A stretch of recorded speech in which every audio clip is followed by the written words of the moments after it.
So welcome to another exploration into consciousness with Yotna Wahab. Welcome. Thanks for being here, guys. And today we're going to talk about gift. What is a gift? What is giving? What is receiving? And it's a huge topic, really, really big topic. And I'm going to, with the context that I'm giving, I'm going to expand it even more, right?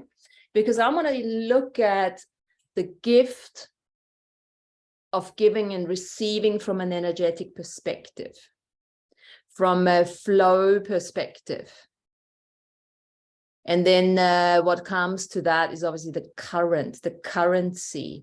So Sean was just saying early on, you know, he's having a client, paying client, and what gift can that paying client be to him by exchanging that flow of energy? Right? Yeah, strong current. Yeah. And that's how it should be. And that leads us straight into that, actually. When you're not charging, you're disconnecting the flow of energy. You're disconnecting that flow, that giving and that receiving. And with that, we're going against universal principles. So all this interesting idea about being kind by not charging is actually against universal law. And of course, most of us have done it. I have to speak for myself, of course. And it's very interesting for those where you do it in an awareness, the healing very often doesn't take hold. Or you start feeling worse after a treatment because of the lack of exchange, lack of the giving and the receiving. You're actually taking on the pain instead of facilitating it. So this is just the context. And then, of course, we can take it into anything we want. But I want to get started with a little, maybe a physical experience of it. All right. So get yourself in a frame of mind where you think of flow, you think of a current, you think of an exchange of energy. And what best medium to use, element to use is water. Water is the best element for that. So just imagine yourself stepping into, or not into, just imagine water. It could be a paddle, could be an ocean, could be anything, waterfall, yeah? Just imagine water as a metaphorical representation for giving and receiving. And then as you do that, just get a sense of where are you in relationship to that water? So what kind of water is it? Are you close to it? Are you in it? Are you seeing it from far? Are you the only one in the water? Are you using any tools whilst you're in that water? Or are you, swimming? As I don't want to preempt anything, just get that idea. And Jenny's here too. So we're just doing a physical representation of the energy of giving and receiving using water. So just imagine yourself with regards to water. Current, flow of energy, exchanging energy, a giving and a receiving.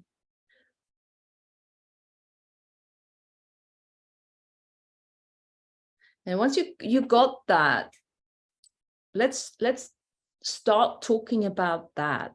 What does that look like? We go straight into attention. We go out of imagination. We're just going to go, let's go into attention. Let's look at it. What is that? What does that look like?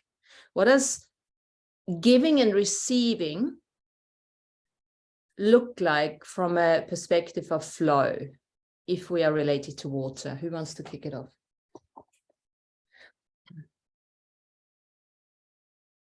To me, it looks like an infinity loop that comes in and out of my heart in all different directions. And the water is, I don't know, like l'eau de vivre, right? The water of life. So it's sparkling and glittery, like the sun is shining on it, but it's still a current of flow. And it's almost like I'm the center and it moves in and out of me in all directions. Almost like if you see, atoms, if you look at an atom and you see the nucleus and then like the electrons, the way they orbit the atom, sort of like that, except more in an infinity where it's going through that center as well. Mm-hmm. Fabulous. And when you look at the receiving versus the giving, is it, you're mentioning obviously the infinity sign, but is there any difference between the receiving and the giving? It seems to be just an equal flow. Mm-hmm. Like I can receive from the front, from the side, from the top, from the bottom, from the back, but I can also give from all those different directions as well. Very cool. Thanks, Tanya. We're going to put you aside now. I'm going to ask somebody else what that physical, metaphorical representation they came up with when you talk about that exchange, that flow.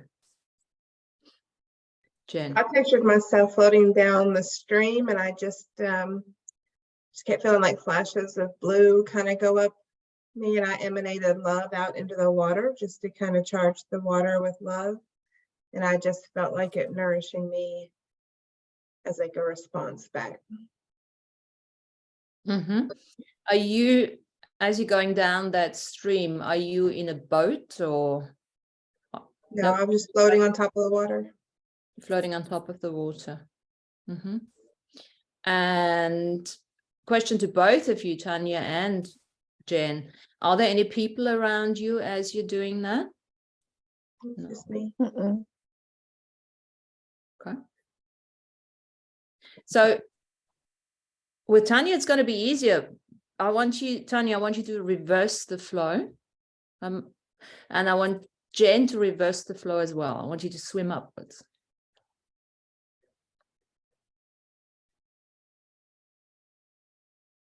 And see what comes up.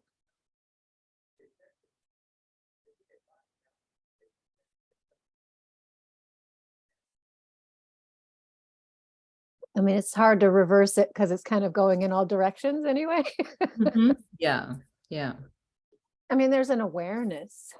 There's an awareness of people. There's an awareness of earth and sun and, universal flow. But there's not people per se. Mm-hmm. I didn't see people, but I did see a face, and it was kind of an angry face. But other than that, like there was no resistance to floating upstream at all. No resistance whatsoever to floating upstream. Okay, cool. Anyone else who wants to share? Thank you.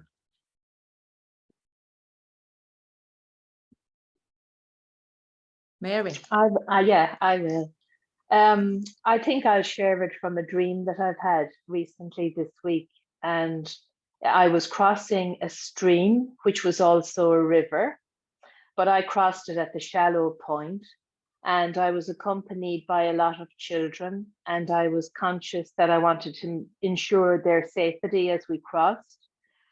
When you said about, what are we giving and receiving, I could see clearly what I was receiving, but it took me a minute to see what I was giving actually to the water.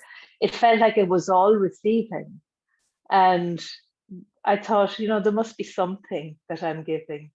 So when I thought about it, I thought that I was giving acknowledgement, because I was saying, I see you, I feel you, I hear you, I know you're here. And I was acknowledging its current and its strength, and yet its gentleness all at the same time. And the cleansing as well, because we took off our shoes to cross. And just to the right side of us, there was a bend in the river, and it got much deeper, and it was much darker and still, but there was no current there. There was where we crossed. But I do remember, just casting an eye on that aspect of it, the depth of it, the mystery of it, how deep was it, and aware that I had to keep the children out of that place. So I've got to say to you now, the children are safe. You got somebody else there. Somebody's looking after the children. So you got a couple of minutes break for yourself, and I want you to go up and check out that deep end, that mystical side. And in fact, if you can, go straight into it. Okay, I'm not going straight in. That's because I'm not a good swimmer, but I am going in slowly from the side. There's a lot of buoyancy. There is much more support to hold me up than I would have imagined. But I had to trust the water. I had to trust it could do that. So rather than be, all encompassed in fear and, oh my God, I'm not a great swimmer, to trusting it and allowing it to hold me. Amazing. Good. Fantastic. Thanks, Mary. Anyone else to share? Amy, are you doing okay with you can't hear properly, you said. You're not hearing? Amy can't hear properly today. Oh, yes. Can you hear me? Yes, we can hear you. Okay, yours is kind of choppy. I was just going to type in the chat, so I'm kind of like lost. But I think from what you said, we're talking about the flow of water and what it felt like. Yes. Yeah. I can't hear you. Yeah, she's choppy. Can you guys hear me? Yes, You we can can. hear me. Seems it's your. The weather, maybe she said, was very windy. Yeah. We got some choppy water, some choppy waves right now. Choppy waves.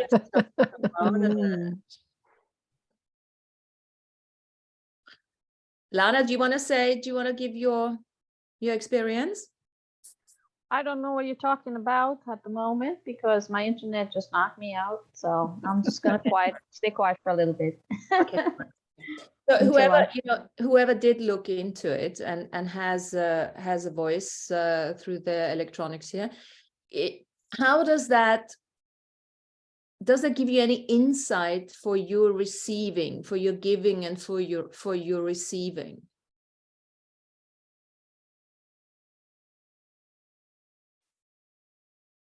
I mean, to me, it just feels like it has to be an equal exchange of energy, right? Things go out, things come back, right? So there's always a balance with it, or there has to be a balance. It's really hard not to see it as a universal system, where one flow is just reuniting with an old flow of water, and old pools of water that have just been off in separation for a while, are making their way back to the stream. It's hard to see the difference between the giver and the receiver. I would agree with that. And then, when you actually take that concept of receiving and associate it to the currency of money, all of a sudden you realize that it's not that simple. Because what they say is that if you're not making money, then there is a level of non-receiving within your world. And doesn't necessarily mean that you're not allowing yourself to be paid for your sessions or something like that, but there could be another level of receiving. And what you're talking about, Sean, is that's the beautiful thing that you're talking about, is where the gift comes in. The gift, the giving and the receiving is a bit like, when I look at Tanya's endless infinity, the Mobius strip, it's the gift is right in the middle. The gift is right in the middle. Gotcha. And as you're giving, remember when you give a gift to someone, and the person is so, like my dad, for instance, can give him any piece of shit, and he's like, oh my God. And that the gift is the giving and the receiving at the same time. He receives it, which is a gift to me. And I gift it to him, you know, that kind of thing. When there is no distinction between giving and receiving, this is where the gifting comes in. And this is where we obviously want to go to, because this is going to be interesting now. This is what I was thinking by bringing this up. It's like, as we're going into that new energy and the linearity sort of gets lost in the process, and everything just starts, you know, all that stacked up holograms, they start, you know, folding together. And there's this giving and receiving at the same time, everything in the present moment, from the past, the future, and everything. So it's really one of those things I think we all need to look at is, am I truly, truly receiving without a point of view? Because only then we can go out there and give unconditionally without a point of view. I want to add a little bit to the receiving with the point of view. And so, like, understanding the nature of, like, when you observe something, the electron spins in a different way. So just saying what we observe and what we don't observe have different spins sometimes. So it's like we have this giant universal view that the universe views us, and that'll have its own spin, and we can go with that, and a galactic spin. But then there'll be aspects and part of ourselves that we will look at and not look at. Like, some are part of our observance and some aren't part of our observance. And since we're giving some of it our observation and some not our observation, they're flowing in different directions. That current is going in a whole different direction because we're not giving the whole bodily awareness to it. So it might be receiving by not getting our attention, but it's receiving the opposite direction as the flow that we're giving our observance to. Absolutely. And it goes beyond observance, because we can even look at, yes, I'm observing this and I'm not liking it. I am not receiving that, and I am turning the direction of the flow. And that is a benevolent manipulation technique, as far as I'm concerned. When you are a masterful energy worker, you can work with that. You can literally work with that and blow. You can actually, if you turn an energy flow around that's coming at you. I mean, it's a bit like Aikido, right? And you take it around that energy, and they're just like, you know, yeah. I mean, they topple over, you know, because of the flow of energy. And that is a conscious one. But, you know, we have to look at those where we are unconsciously, subconsciously not receiving. And we all know what it feels like when we're not being received by others. You know, we always say when the wall comes up or the hand comes up, you know, the energy right away. And that non-receiving and not being received by somebody else turns that gift into fucking poison. It turns it into a poison. You want to give somebody a gift, whole, you know, kind-hearted, all that. They can't receive it. They turn that energy and it hits you. It can hit you in unawareness. Martina, Go can you hear for me? it. Okay, I'm piecing it together, the conversation, but here's what's funny. I saw your post as the gift of rejection. We're getting to all of that, all included. Yeah, you're just getting to it when you just said that. I'm like, oh, I thought we were supposed to talk about rejection today. You know us. So, we talk about everything, whatever you got. So that's fucking receiving, and now you just put up rejection when somebody doesn't receive. So let's think of this misperception of a rejection. Again. Yeah. Unless Amy pops back in.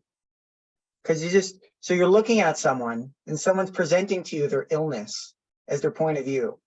So they have themselves in isolation in two parts, one healthy part, one illness part, but they're projecting from the point of view of the illness.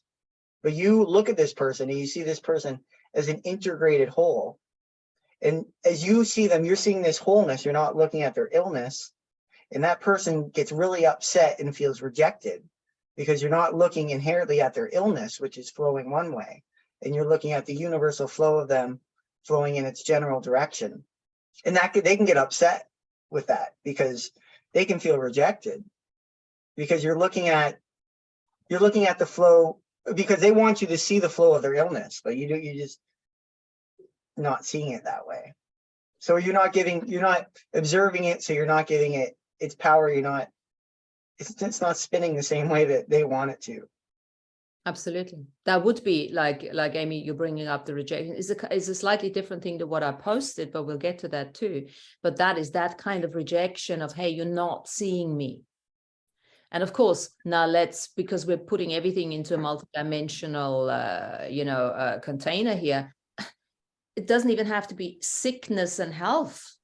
It can be, I'm seeing Sean, I'm seeing the I am avatar that is talking to me right now, but I'm not seeing that one I am self that is hanging about in a different timeline saying, fuck you, I don't like you, la, la, la. And he's in the back, it's like, that kind of thing, So you're continuously working with all the different I's and I ams and versions of that particular person that you're actually resonating with or opposed.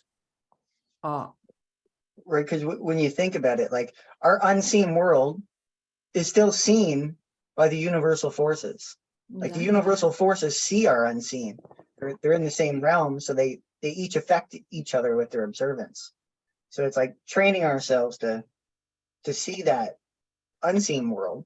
So when we see it, then we put in our 3D density like observation, like we'll change it just by observing it.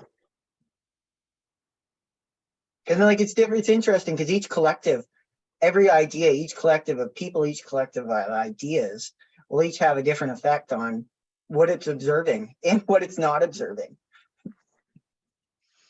But there's some levels that are constantly observing, just we can't see it. So we can't see the changes because we're not aware that it's observing. Absolutely.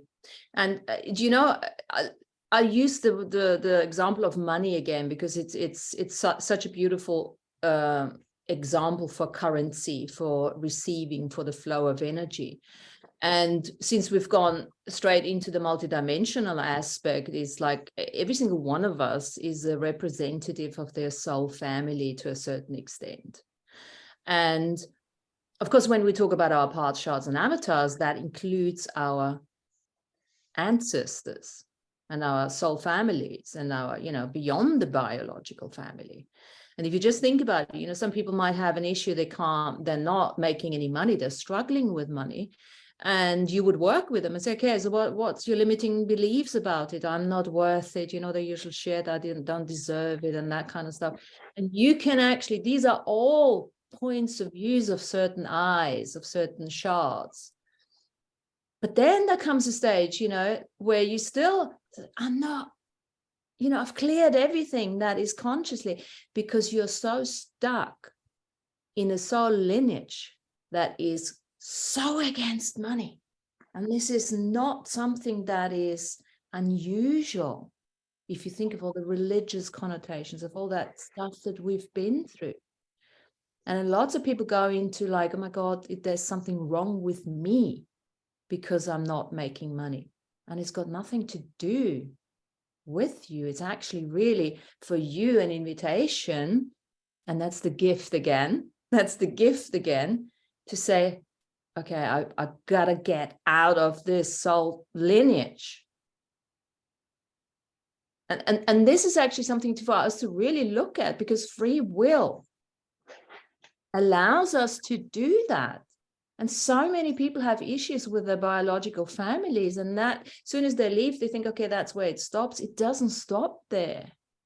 It's the lineage. I mean, my walk-in, as I was talking yesterday about it, I had to trigger the card because I had to get out of the lineage, because the lineage was so strong. It wasn't that I was majorly any sexual abuse or something like most of those walk-ins report. I didn't have that, had other kinds of abuse, enough of that. But it was literally the field is communities, the fostering of having to stay in the soul lineage, because if I would have left, which I did, I was such a big player of that lineage. And we all are such big players of that. So the gift sometimes is to get ourselves out of the flow, to get ourselves out of the paddle they're playing in, and get into a different kind of flow. And looking at it from that lineage perspective, there's also so many of the things that I can't do this, I can't do this, I can't do that. Like I won't get this job, or I won't do a feminine job or a masculine job, or I won't just work at a fast food place. It won't do all these things that can just get you into a different state of mind, because it's either above us or below us, or we got this such hardened idea of what we are that we can't possibly do that for just a little bit, even though it's like just stepping outside of the pattern of what we do all the time and doing something else can make so many quick perspective changes. Yeah. Yeah, there's an interesting, this unworthiness card, right? This unworthiness card that runs through so many ancestral lineages and runs through so many people, whether it's this unworthiness of receiving. Like I'm not allowed, I'm supposed to give and give and give and give. And I think, you're right, Martina, when you say a lot of it is dogma, right? It's like we've been trained over generation and generation and generation that it's wrong to receive because it's selfish in some way. But that cuts off the universal flow of energy. There's definitely that. And then there's also still people that are playing out like the Great Depression, and all like that energy is still here, and it's like it's gripping as that generation kind of moves out and is overtaken by the newer generations. But I still see that in a lot of people, like they're still running this poverty program and trying to neutralize that so that they can see outside of that. I've seen that come up a lot the last few months. And Well, you and we said just had What we you just had said, another- Jen. I'm sorry. I was just going to say, we just had another round of that with the Silicon Valley Bank, Yeah. right? The fear, right? The fear around the money system failing. This is why we talk about money today and currency flows. I didn't even think about that. Well done. Sorry, Lana. Lana, go ahead, Yeah. Lana. What I was going to say was, Jen said the key word, Great Depression. A lot of the older generation are still living in that mindset of the Great Depression, and they passed it on to us. And we are also living in that mindset. We hold on to things, we don't get rid of stuff, and that's proof right there. We can be hoarders because of the mindset that our parents and grandparents held on to from that generation. And so I just want to mention that part there. But also with the Silicon Valley Bank, that's probably a good one to cover here too. When you're really close to deleting a program, like how it just comes back and it tries to grip you even stronger before like you finally move it out. Mm-hmm. Like I see that coming up with my dad. My dad is in his mid-80s and he's losing his grip mentally, but like you can see that, like that, just that determination to hang on to it. So like I see not only his program, but I see it like in his life and in his fear of his mortality, just gripping that. And I feel that in the collective in general. Do you guys remember the first time you didn't clear your entire plate and you just went, I'm not even gonna eat this? And you just put it in the trash and you're like, it's all right. Jeez, it took me Yep. months and months and months to practice that. You gotta eat the whole thing. There's Well, people starve in places. I was force fed. And if I threw it up, I had to eat what I threw up. So to allow myself to really say, I had to practice that, you know. But what Lana was just saying as well, and it falls into this, because the generation, the new generation, I'd say our children already, depending on, you know, and the ones coming after that, they come in with a certain freedom. They come in with a certain, what's the word? What's the word for this? Entitlement? Entitlement, yes. But this is how it is perceived by the older generation. No, you haven't worked hard enough.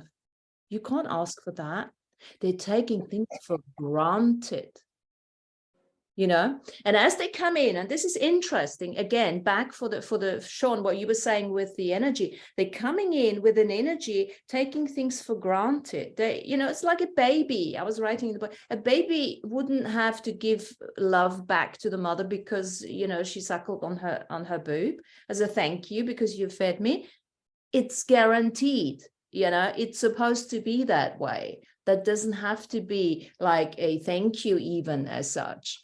And that kind of freedom is expressed in their signature frequency. So it's like when that generation says, oh, you're not working hard enough and you can't do it that way. It just goes right through them. It goes straight through them, right? And then it's a bit like what Jen says, you know, and those people see it's going straight through them. It is so destabilizing for them because they're so used to having something push against them to keep them in their space, right? And now it's like too much space for them. They don't know what to do with it. For that generation, though, I know gratitude is important, but when you don't really have a sense of concern for why we do what we do or how we do what we do, you just come in and expect everything to unfold. I mean, that's how they're going to be the generation that does outcreate everything, because they're in the mindset that we're all still struggling to be after 10, 15 years of doing spiritual work. They're already there. Absolutely. Andrew had once said that that generation, that, you know, our parents and grandparents, the generation sort of, is the forgotten generation. You guys remember that? He had mentioned the different generations and he had given them like different names. And he had said that that was the forgotten generation, if I remember. The generation correctly. before the baby boomers. Yes. Yeah. That's our parents. Yeah. At least my parents. Yeah, mine too. Yeah. Probably forgotten because they never going to do what they want to do. They were always just working for the next person, working for the next generation, working for the next meal, working for the next something. Mm-hmm. Then you forget it because you don't really have your identity. You just have a time and space is who you are. Oh, I know them. They're from the 50s. Well, and then when one in that position has the opportunity to choose, they don't even know how or what to choose because of the previous conditioning. And in part, some of that time changed so fast that the time changed them. They didn't change themselves. They just went for the roller coaster, but time changed. And then time stopped changing. Or then it started changing too fast. And it's just like, whoa, I was never really in control of this. Everything was just happening. And they were also born during the Second World War too, you know. So their parents before them had a really hard time struggling to raise them. So they went through a really hard time. And our generation, except you, Sean, because you're like 25, right? 31 months ago. I always see you like 25. You're always 25. That's where you stop. Yeah, me too, Lana. You don't go past 25. We're like the bridge, you know. So maybe we're the Rainbow Bridge. Happy birthday for parents. last month, Sean, and happy birthday for last week, Jen. We missed you last week. Yeah. Yeah. Happy birthday. Yeah, birthday. Yeah. I just want to ask Sean a question though. Sean, are you sitting by a window or something? Yes.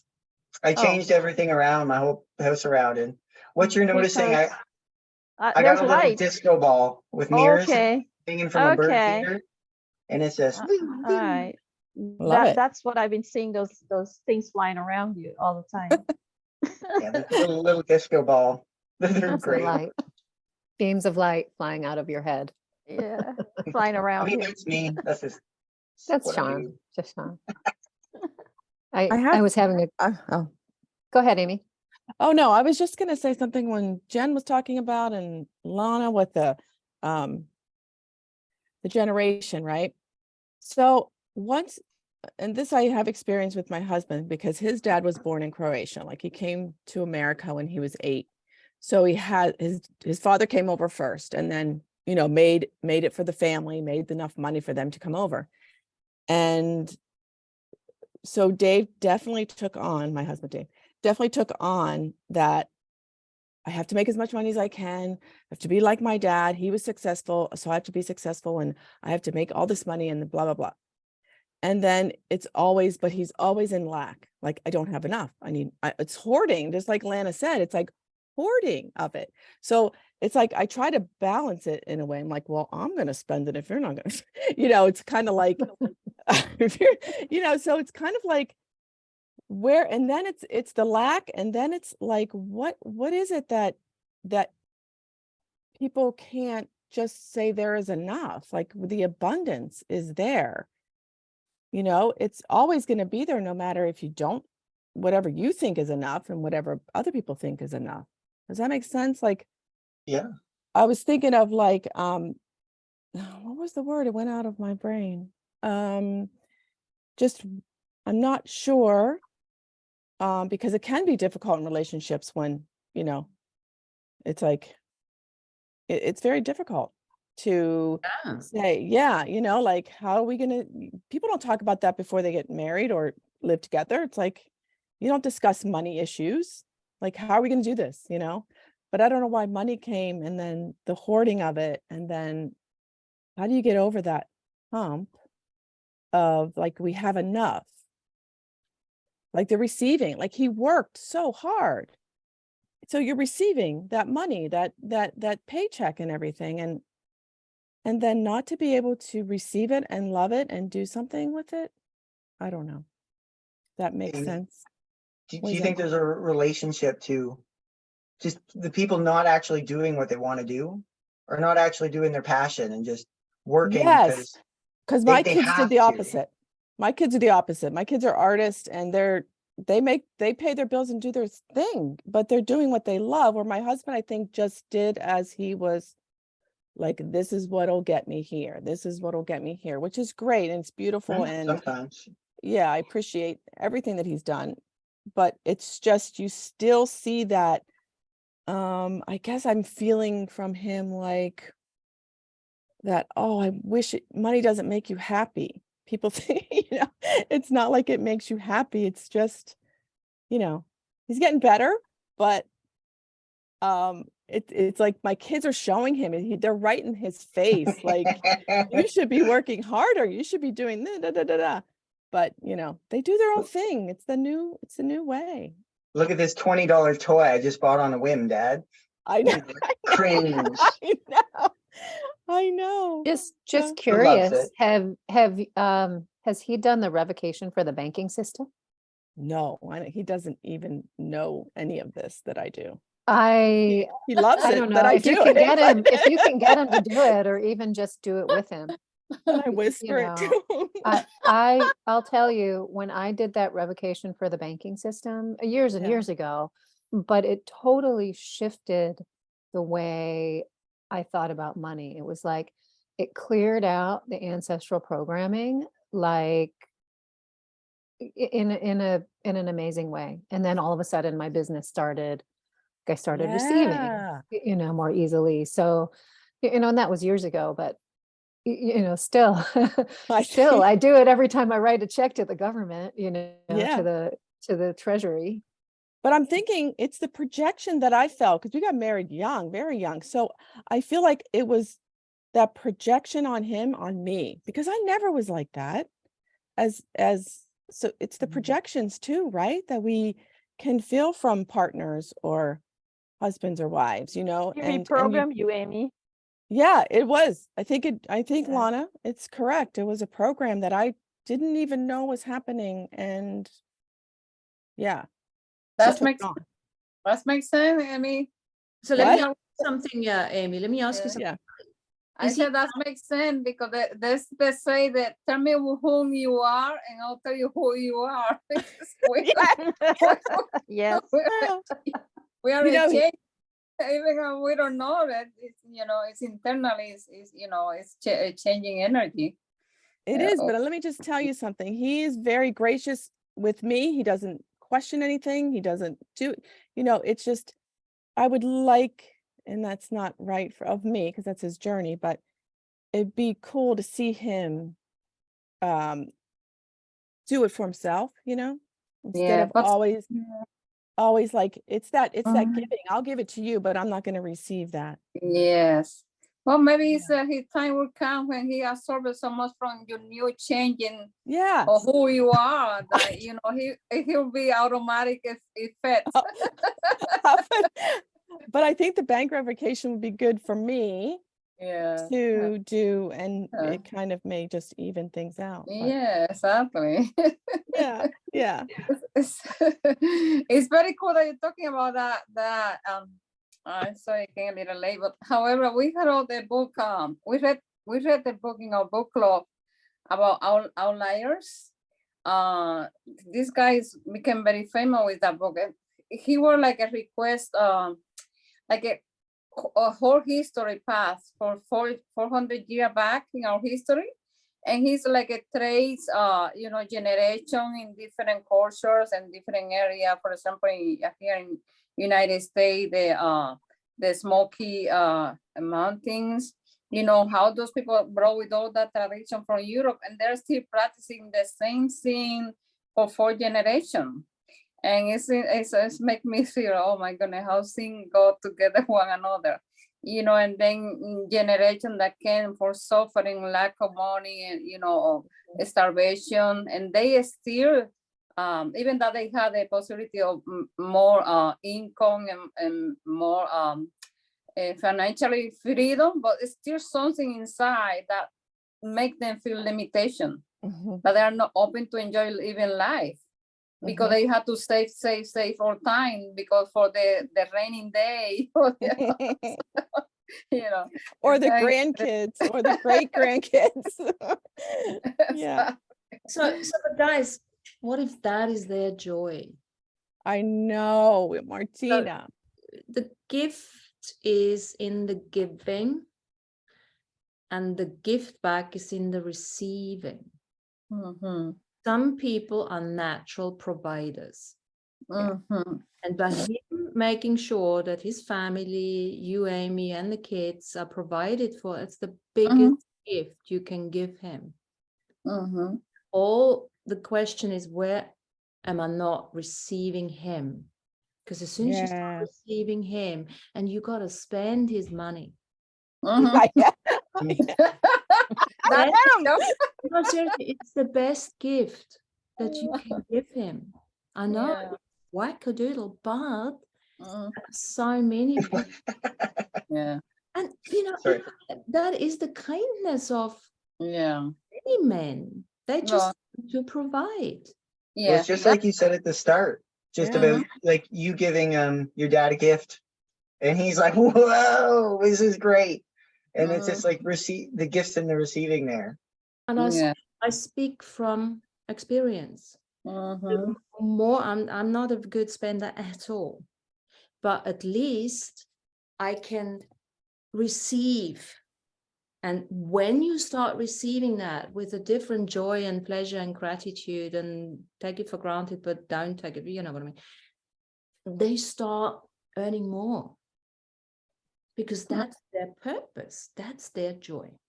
If you say, go and buy yourself something and this and that, they don't know what to do with that. Yeah. Yeah, they don't know. So you're cutting off that flow by not receiving it. So this is the other thing with money. It's not that you have to make it yourself. But of course, especially we women, emancipation of women, we have to be just like the guys, and we have to make money, and we have to do this. Most guys enjoy making money. you know, at least that kind of generation. And most women, you know, I wouldn't say we didn't enjoy it or we don't enjoy it, but there was always like, you know, there's this imbalance going on because we do have this other side of, you know, being a mother and wanting to do certain things. And when we talk about receiving, we have to receive the good, the bad, the ugly, the sad. Can we receive the sad? Yeah, it's funny, Martina, that you said that. It's making me feeling like we're going to for a journey, a treat. I'm going to be the provider. You're going to be the one that going to be enjoying, and you know, like everybody had their own unique play in the game. It's like, you know, somebody cannot sit and start spending money, and other people coming that I spend everything I come into my way. It's like it's unique. Everybody coming together and playing their own role. It's like it's not like a bad or good. It's like, well, that's my role. Yeah.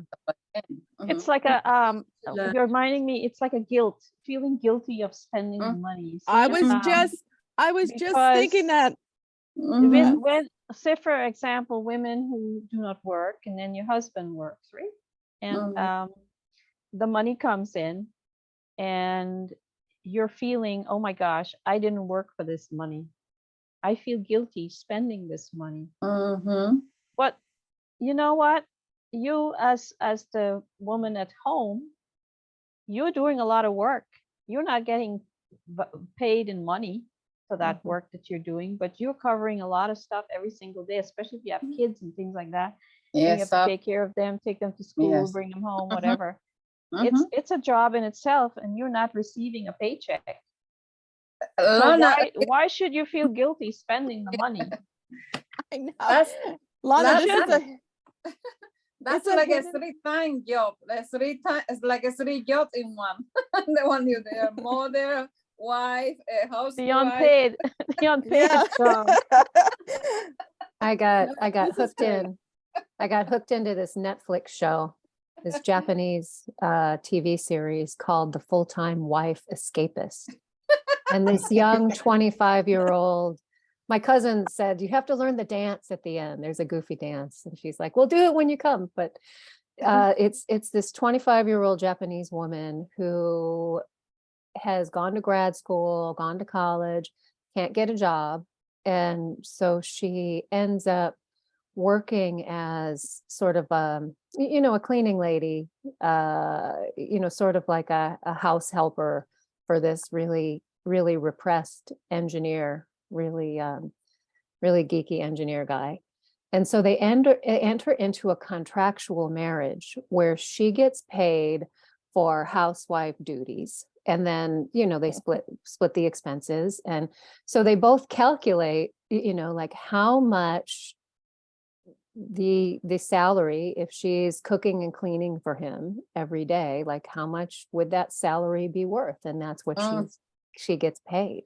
And so it's this very strange thing, because are they romantic? Are they not romantic? But it really, I think it's a really interesting lesson in giving and receiving also, because the repression, the amount of repression, and just like their embarrassment at hugging, right? There's just this lack of openness of being able to receive love, right? It's like when a price is put on it, it's easy to receive, right? But when it's just an exchange of energy, there's a whole different dynamic from it. It's this fascinating TV show. I can't stop watching it. I'm totally binging on. What's it called again? It's called, I'll type it in the chat. It's called The Full-Time Wife Escapist. Okay, cool. Yeah. Cool. Was it on Netflix? Thank you, guys. And Yes. I have to say thank you to you guys for opening this up, because the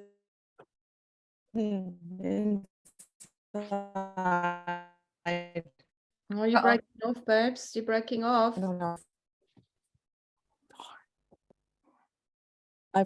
I froze. Okay. You froze, Can you yeah. hear me now? But Yes. we got it. It definitely was a guilt program. Definitely a guilt program for being stay-at-home mom, and then doing Oh, once the kids got in school job. So, You keep freezing, Amy. I don't. You're frozen again. So, but Sorry, I can't. Can you hear me? On and off. You sound like you're underwater, so maybe I- you're in that she's water underwater, under the current. I'm drowning. Oh, thank you guys. Yeah, give me that. Give me some of that. Oh, A good question to ask. What did we learn I about? can't hear you Yeah. guys. Martina, Emmy's now, feeling guilty for not paying the bill. Emmy, that's remind me. I had a client that she's a stay-home mother, and they had like 3 kids, and she was embarrassed again, like Lana said, because the husband was the only that work, and they want to buy a property, and she was like so afraid to tell me that she's not working. I said, she said, I feel bad because my husband is working. I said, what are you talking about? You sacrifice your whole life to raise your kids, to protect them from not coming, be bullied when they're coming out of the school. You pick up your kids in the school, you take care when your husband coming, and then you take care of the house. That's just like a 3-time job. That doesn't have value. If you're going to work and your kids becoming like very disoriented kids, and then have problem in in their process growing, becoming a teenager, you don't have money to repair that. And she realized that. She said, oh my God, thank you. Because sometimes we have this crazy mindset idea that we are not enough, that we are not doing enough. And I say for myself, because I keep giving and giving and giving, and doing, because I never feel like satisfied. I have it doing enough. It's so interesting. Okay, so but see, this is the thing. Where have we learned about receiving, or what have we learned from our parents about receiving and about giving? Mhm. How much are we still living that now? Like, Yeah. when we put a price on everything, then we Mhm. put a price on how much we have to give back, and we're not really just receiving. And Yeah. we've gone through a lot of budgets. Mhm. And we talked about the flow, and the flow is not even like when we were saying earlier with Jen, and the older generation, and then there's the young generation, and it's not that they're bouncing anything back. Yeah, they are open to receive, give it, right? Youngsters, they have no limitations, and still it catches that flow. It still doesn't flow. There's still an obstruction there. But that obstruction is obviously that identification with the old story that these people or we still carry. Mm-hmm. And I'm going to say that, let's see if I can get it in before I go away. But I was going to say that, guys, this was a blind spot for me, this guilt that I was holding on to, for this obstruction that was still like, it was a blind spot of not being able to know that could be my husband's joy in seeing us, or seeing me, taking classes and doing the things that I love to do. And he doesn't give a shit, like He's enjoyed seeing you doing it. I think because he sees me changing, and so maybe it helps him too. Exactly. This, you see, it's not just that I give you this and you give me that. No, it's that he gets it back by you being a much nicer person to live with, right? Yeah, exactly. Like exactly. That is so true. That is so true. So thank you. Go out, spend it. Spend it. Go spend some money. Yeah, so thank you. I really appreciate that. I really I've been having these blind spots come up and people showing them to me. And I know Jen had said that to me before about he loves how he supports you and does that. I know he loves when he can do that for you and your family, and he does. So we're always thinking behind that we don't deserve it. Yeah, it's all kind of programs. And my perception of it, and my perception. And then there's that blind spot, and we finally see it. And then now that we see it, we're observing it and it's not flowing the opposite way anymore. Returning back to that stream. The communication's reintegrated in the system. And the Yeah. Well, I just want to just talk about the word deserve for a second too, because what does that mean, right? I mean, because I stopped using that in my, you know, thinking about things, about like what I wanted, what I was going to do for myself. And I either want it or I don't. You know, it's either going to enrich or expand me or it's not. Right. And so I don't even like that word deserve doesn't resonate with The me. So I word just deserve, stopped using it. Yeah. when you say the word deserve, it has like a Karen energy behind it. I deserve this, I deserve that, I must have this, I must have that because I deserve it. And nobody can stop me from having it or getting it, you know. I'll do all I can because I deserve it. So it's got that energy that Maybe some doesn't have a entitlement great flavor behind it. Yeah. Mm. I'm finally I breaking don't down use that that word word in my either. mind for the first time. Like deserve is just first serve, like you're serving someone and then you stop serving. Or the opposite, or they're serving you now, but like you deserve it, so they should serve you. So it's kind of a neat word. Yeah. When you break it apart, Like, serve. yeah, I'm stop serving now. You serve me. Well, and the good thing is, like Tanya said, once you start serving yourself, you don't need anyone else to serve you anymore. And then you can't deserve it, because if you're serving yourself, you can't deserve it.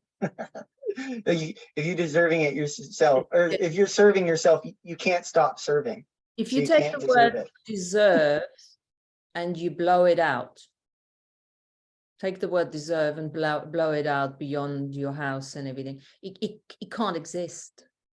It doesn't exist because it makes no sense in the higher realms. There is no such thing as deserve. It only, There's something about it that negates the flow of energy.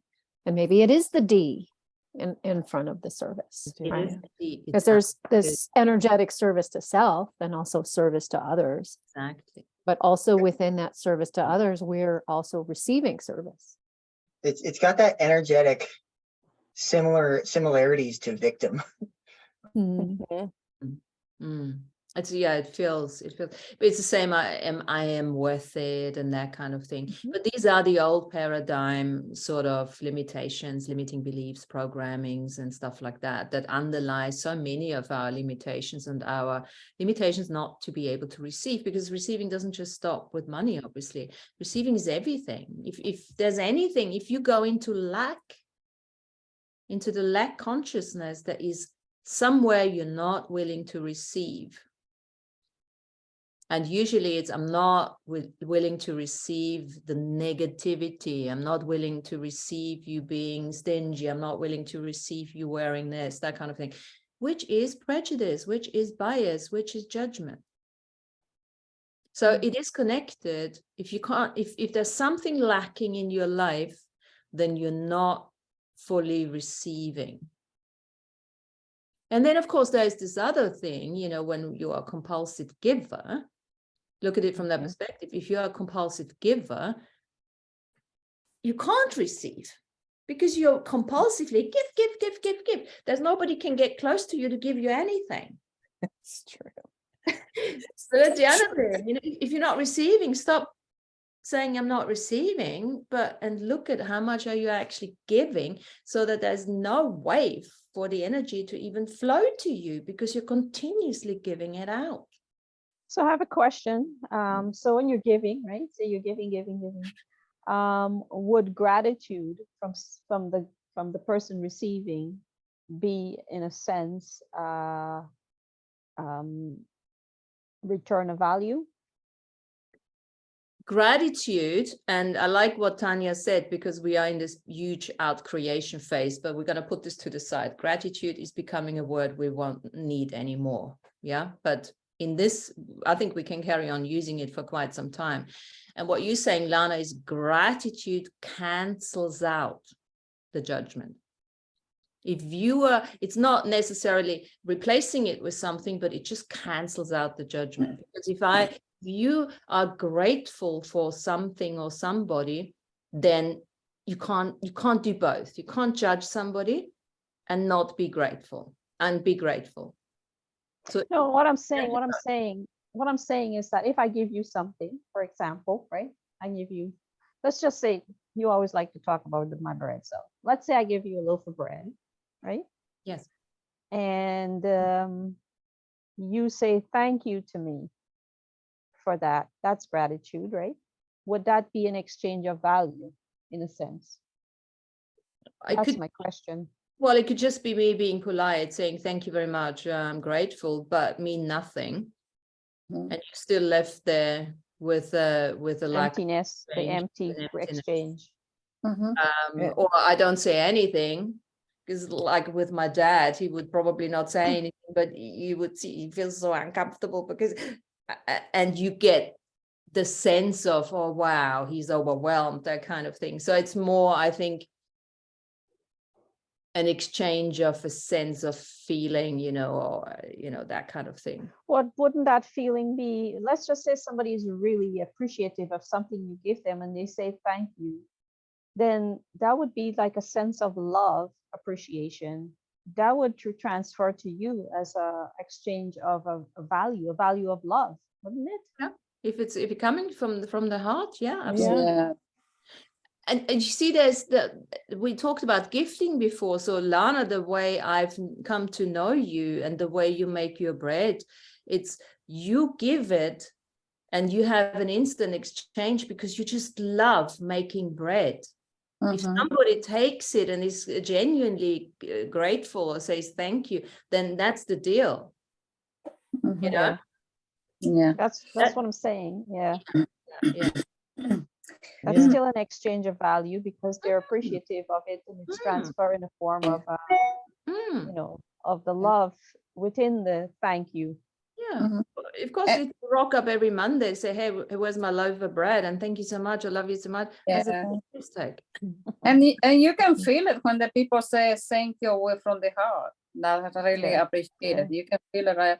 And a lot of my situation was opposite what you're talking, because I used to give in service, and I was not open to receive. And in some way it was like inside me, I was not feeling like I was, worthy enough on all those programs that some people can give it to me without expecting anything back, and I always was, offering and giving, but for me to receive, it was really hard to receive any gift. Now it's very old lady told me one day, you have to receive with gratitude, even a penny, somebody give it to you, you accept that because that's giving joy to that person that give it to you. You are helping them to feel good about it. And I understood that they said, oh my God, I have been like, trying to be like, I'm the one that never need anything, and I'm the one that always helping other. And it was like, in some way, was like ironic, what do you call I don't want to say that word.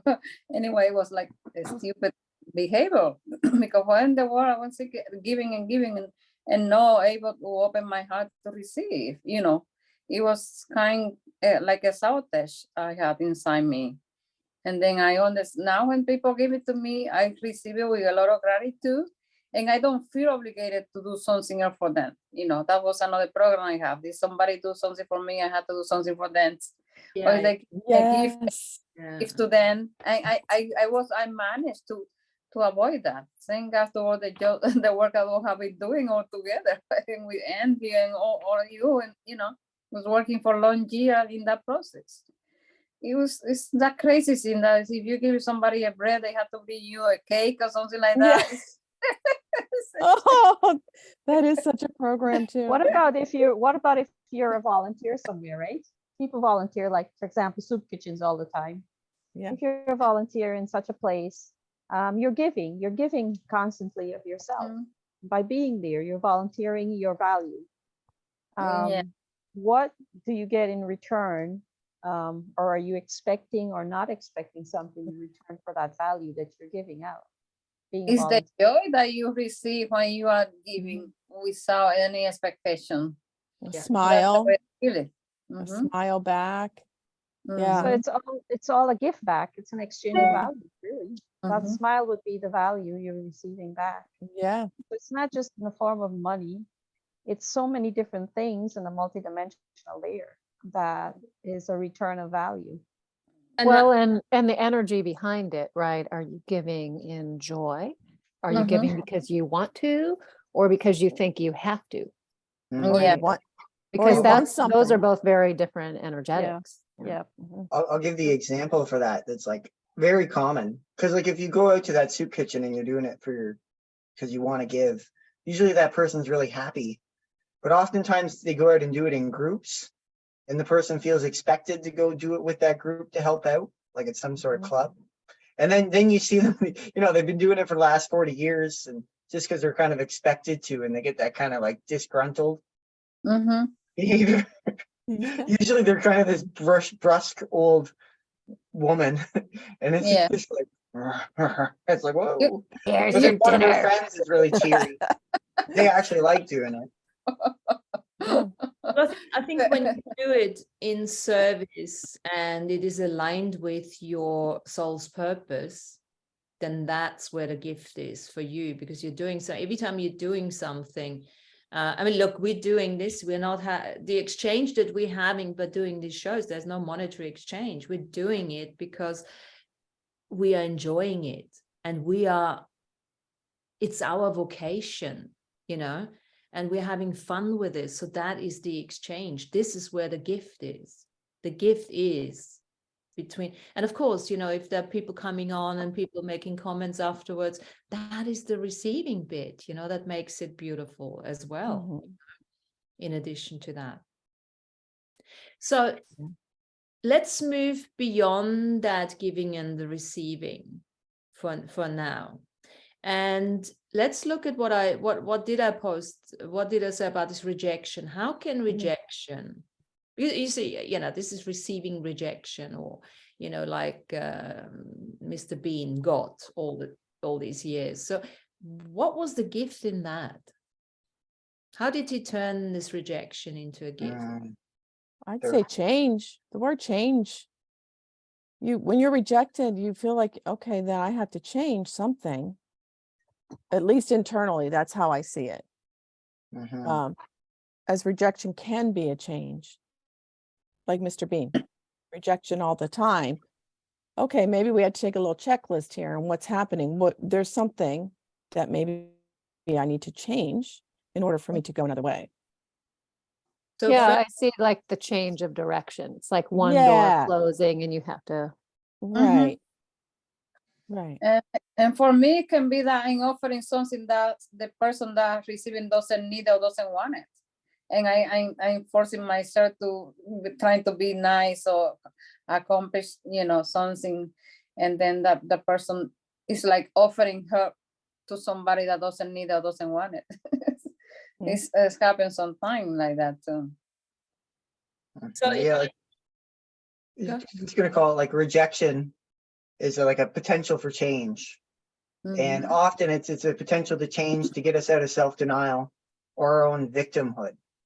Mhm. Because we all know we're in control here. And that's Mhm. where, we get a potential to change and not be a victim about it. exactly. So the main, Like Mr. Bean, like that amazing guy. Mr. Bean. Mhm. and the main underlying principle here is, again, he was willing to receive it. It might not have looked like he was, when I said willing to receive, he wasn't happy about it, but he didn't let, as you say, Sean, he didn't become a victim of it. He received it and he created change with it. I was almost taken over by the spirit of Mr. Bean, but like I was too close to the screen, but just like, he's just looking there like,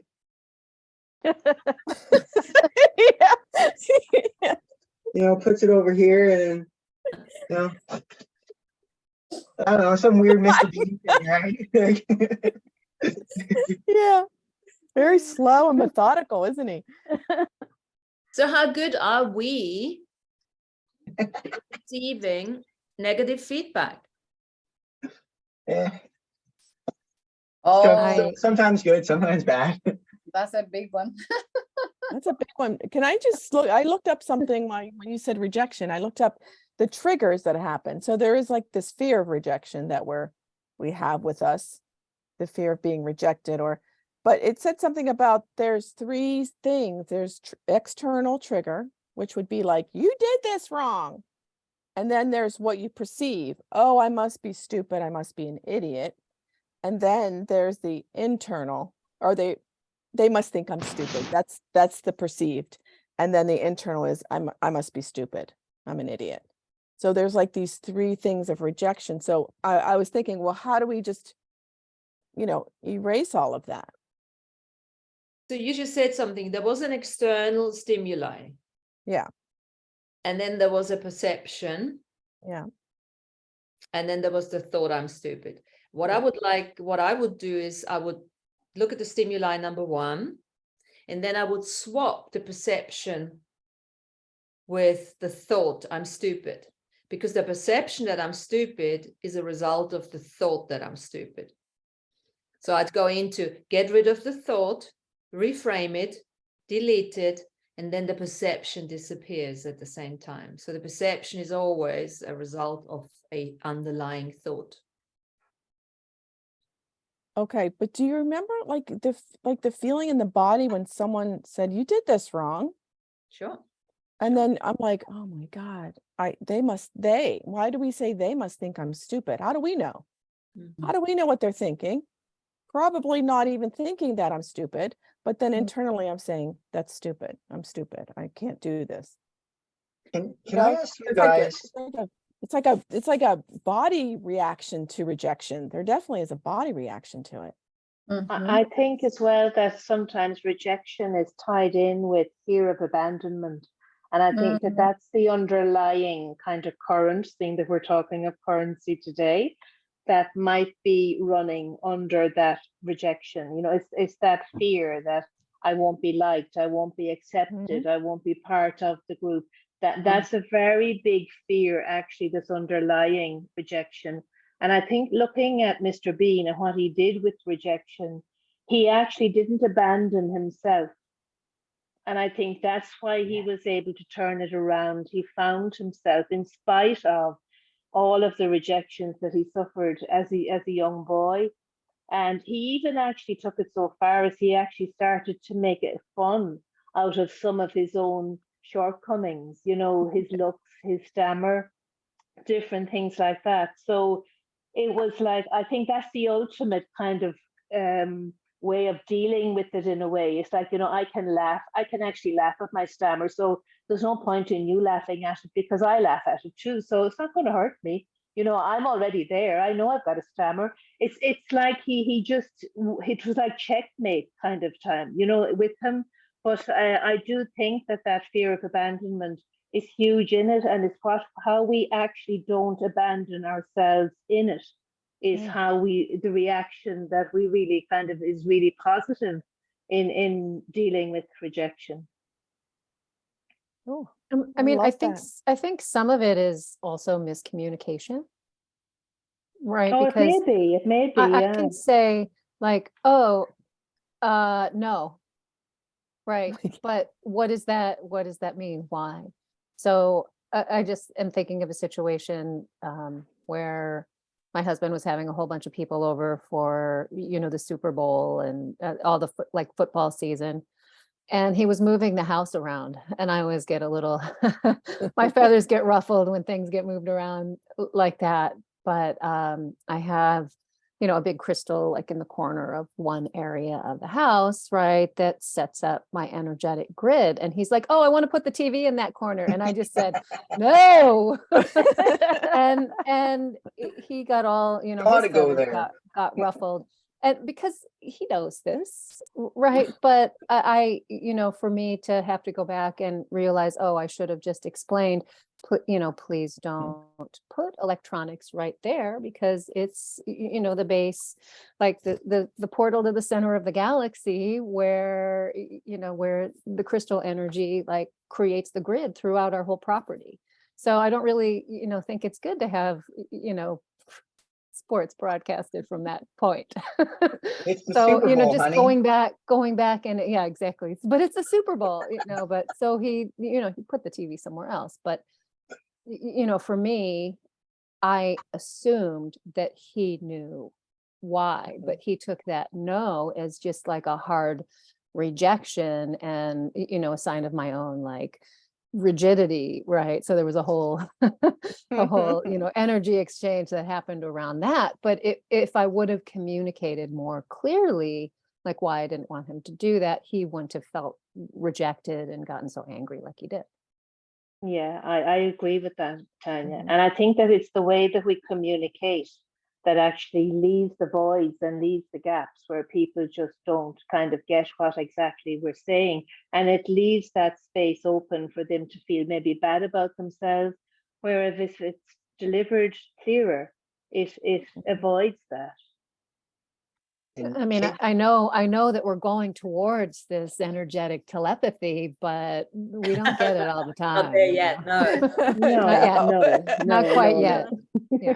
just I thinking mean, like, I sent the pictures, but he was in his own headspace and couldn't hear them. It works with Yeah. a dog, not with a husband. Yeah. Yeah. Actually, it does work with him when it comes to food. He always gets those messages.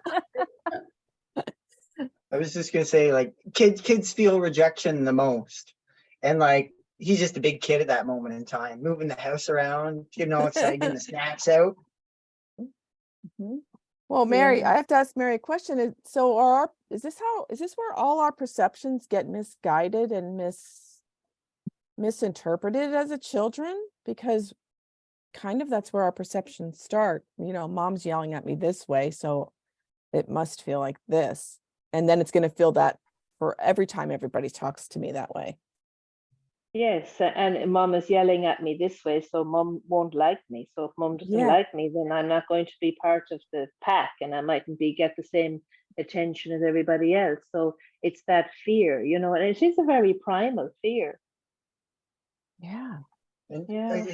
I say part of learning communication. It's parting that Yeah. just to actually be able to communicate with everyone here in the social surroundings. Yes, the children learn that as they get older. That they learn how to decipher things that are said, and I suppose too, if the parent explains it and whatever and makes the kid okay if it's feeling rejected, then that helps too. They learn that not everything actually is mom rejecting me. She was just telling me that because I did that wrong or whatever. It doesn't necessarily mean that I'm going to be rejected and abandoned and all of that. No, but that's Now, I want let me I- say one okay, thing, Sean, yep. because you brought up communication, and communication intrinsically is energy. So we are back to the flow of receiving and giving. It all comes back to energy, but it all gets interpreted, and rejection is projection. You see, this is the thing, it's not even, we have to break it back. We have to go back to the energy flow, because even if it's, how can we communicate in a way that others can understand it all the time? I mean, that's too fucking complicated, because you have to continuously get yourself in other people's universes in order to do that, and yes, with our heightened levels of awareness, it's really a matter of awareness, what is required here, and sometimes is less is more. And a lot of that requires experience, and unless we can tap into the hidden wealth of our past lives and future lives, it's hard to have that experience to be able to communicate, because you actually got to have the experience to understand what a person is actually going through. Yeah, But you can't just think it up. And you have to have received rejection, that feeling too, in order for you to perfect your own delivery of something to somebody else, because you know what it felt like when somebody said something that wasn't sort of complete, and you were left wondering. So then when you're delivering something, you can actually use that to make what you're saying sort of clearer and fuller in a way that it can be received better. and also the Well, knowledge. and that great testing ground. Oh, sorry, Martina. No, go. I'm just that great testing ground of the relationship, right? Of the partnership is that's where a lot of this stuff is learned and tested and relearned and retested, and what works and what doesn't work, right? How are we communicating with our partner or our housemate, or someone we're in an intimate everyday relationship with? Yeah. And it comes in like actions are louder than words. And sometimes we just expect that someone constantly understanding our actions too at the same time, which can also just be a little bit segregated. And I suppose it's also I think one go-to is always knowing that whatever people communicate to you is a projection, because it's a mirror. They're projecting everything onto you, and we do that too. So the main thing is, do not take anything as an insult. Don't be, it's just receive without a point of view. Let it go straight through you, and they will eventually stop their shit. They will stop the projections, because you're no longer resisting against it. And that is the best way of, and that is true receiving. And once we begin to truly receive, then everything becomes a gift.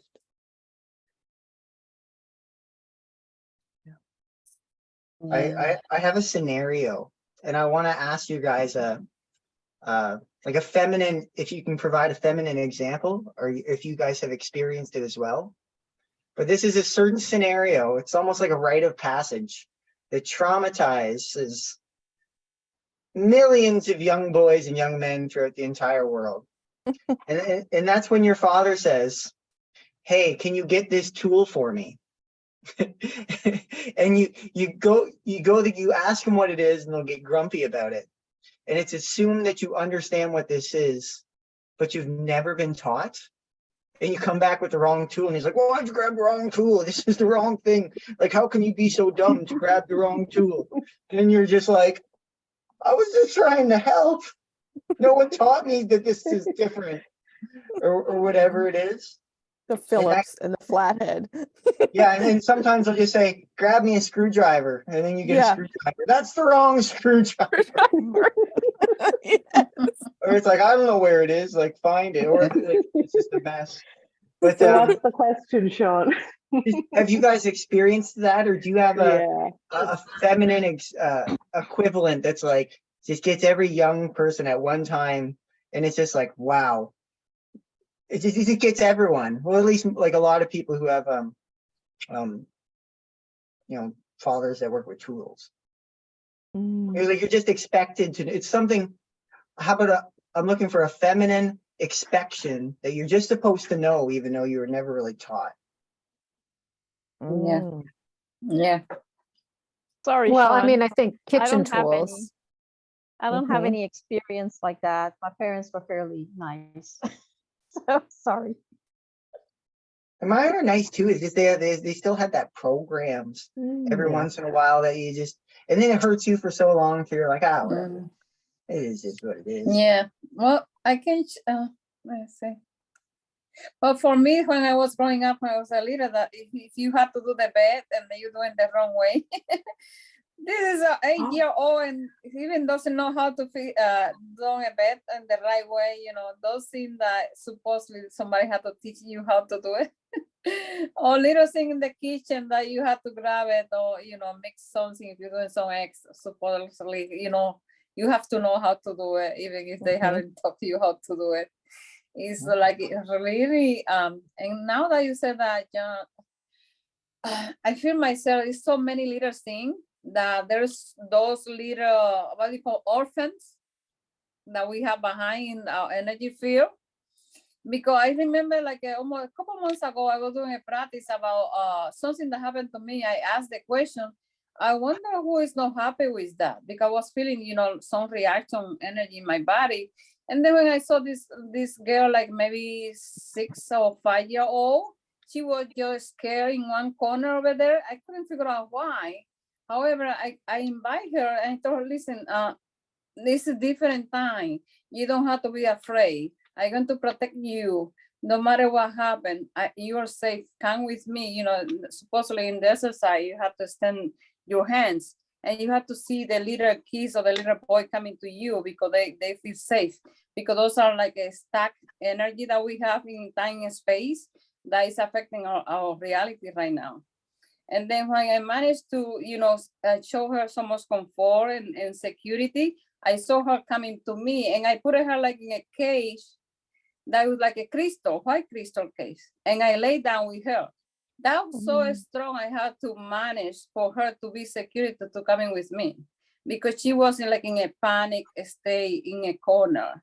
And it's so interesting that you mentioned that, because we don't realize we have so many crazy crap you're frozen in time and space when we were growing up, because it was like a challenge time. They didn't know what they're doing, and they want to teach out the way they think it was right. And it was a lot of suffering and mistreating and abusing and all kinds of stuff. And we have all that package around us. I like that, because like it's kind of like taking what I said, but taking it either further back in time, like to all those times where we're like trying to pour the milk and the cup just overfills, and they're like, no more cup for you, or like you're pouring the flour, the cereal, and it's like but meanwhile the parents is like, I gotta clean all that up. I can't keep cleaning all this up. So it's like that balance. But we have so many of those little moments going back in time. Yes. We're given the opportunity. We screwed up or didn't do it good because we'd never done it before. It's our first time. And then we get this like rejection energy. It's like, going back in time, you can take it back in the future. If I look at my parents, they're hilarious. Yeah. When they both love cooking. But just to give an example, so let's say they cut a potato, yeah?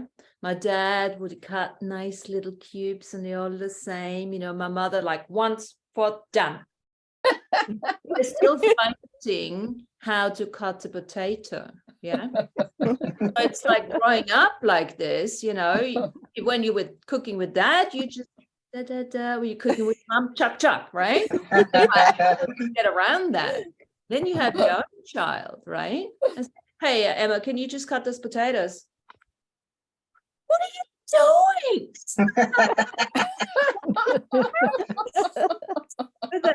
I've never ever seen anyone cut a potato like that. It's so weird, Yeah.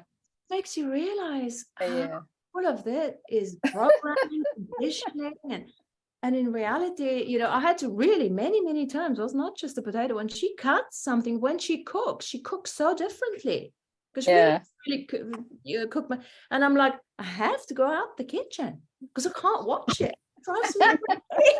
I said, I come back when you're done, and it's beautiful and everything. But the way she does it, and also the way I cook, I use a dish and then I clean it. So by the time I'm done, it's all clean. And she's like, what?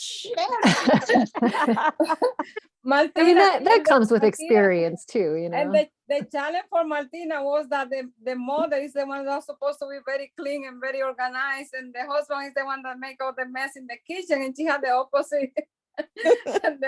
Presentation. It's just crazy. I understand what you say, Martina. My son would say to me, Mommy, I can't cook in the kitchen with you here. No. Because I complain, like, what are you doing? You're messing up. I'm like you, I wash while I cook, so everything's clean by the time I'm done. And of course, he has his different style. So I'm like, okay, I gotta leave the kitchen as well. But this is why I've always been a big fan of responsibilities defined at work, at home, wherever. And then I can say, look, you are in charge of the potatoes, I'm in charge of the meat, and I don't care how you do it, it's fine, just don't get me involved, And it was the same at work. I said, this is what I'm doing, this is what you're doing, and it's okay, I can be in allowance of how you do it. All I want is the result. I don't want to know how you do it, just give me the result.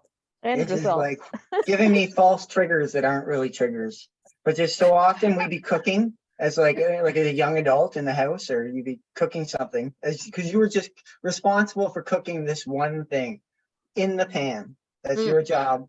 And then someone comes along and changes the temperature. That's like warfare. Warfare. It's like, I wanted that temperature. I did not want it on low. Yeah, that's amazing. So Well, funny. it's a constant giving and receiving, but you know, now I can now obviously just sit there and say, okay, well, this is so interesting. I'd never cut it. And you know what the weirdest thing is? It tastes completely different. You cut the potato in a different way, it tastes differently. Yeah. Yeah. Absolutely. Interesting. It's so funny. Yeah. So There's funny. one more thing I wanted to add along Herminia's lines too. Because right after you said your thing, it made me think of, holy shit, there was a time that we were all babies and we pooped whenever we wanted. And then all of a sudden they started to get mad at us for pooping the way we've always been pooping. Yes. I Yes. can Yes. poop everywhere we want, anytime. Anytime, but then all of a sudden you can't do that no more. And then they're like, why are you still pooping this way? Yes. Yes.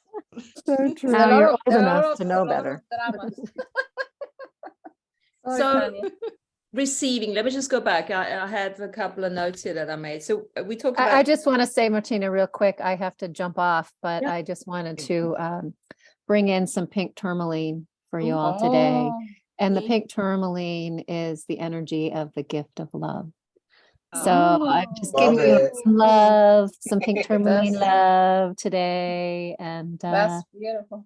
just thank you. Thank you so much. I've got a client coming in a little bit. So all right. thank you Beautiful. all. Me too. We'll I see you gotta the go next too. time. Bye. Bye. Bye-bye. Bye. Cool. So yeah, receiving. Jen, you were saying something. What can you read out your note? What did you say in your chat? Can't remember. Ease of being receptive to negative feedback depends This on is the going- context. This is going back to when we started talking about rejection and receiving negative feedback from people. So the conversation's probably past that. I had to take another call for a minute, so I had to step out. Yeah. Well, it goes back to, you know, what we said. If we can receive negative feedback about a point of view and not take on the projection, because most of it is a projection, and the, you know, identification of that person and, you know, the little personal stories and stuff, it's okay. And the best way, the best tool is just say thank you. Thank you. Mhm. Thank you. And this is one of the things we always discuss, that never go into having to align and agree, reject, or resist. Yeah, there's no point to have a discussion about it, because that would just, you know, you losing energy about it, you know, entangling in something that's not worth it, you know.